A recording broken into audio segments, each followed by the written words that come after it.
everybody. So one of the biggest things that I help people with commonly is how to lead their horses safely and how to back their horses up on the ground.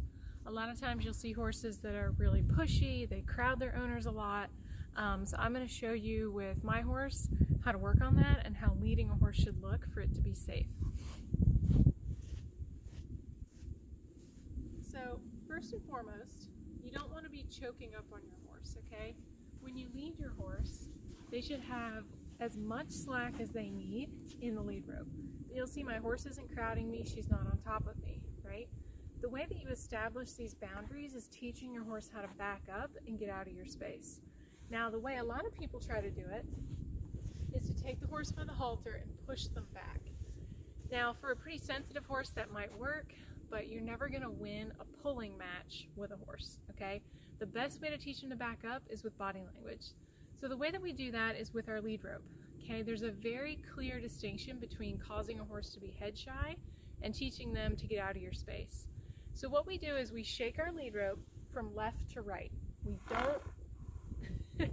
don't move it up and down because that causes a jerking motion, and you don't want to jerk on your horse, okay? So when I move my lead rope from side to side, I'm going to keep moving it and keep adding energy until my horse gives me one step.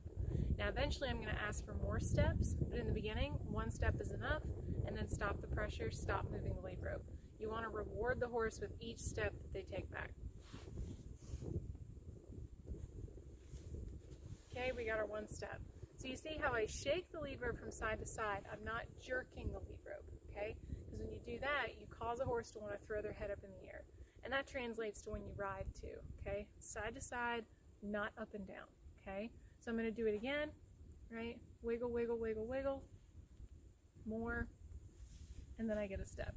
Okay, so now I'm going to ask for a couple of steps, and I want her to do it with more energy this time.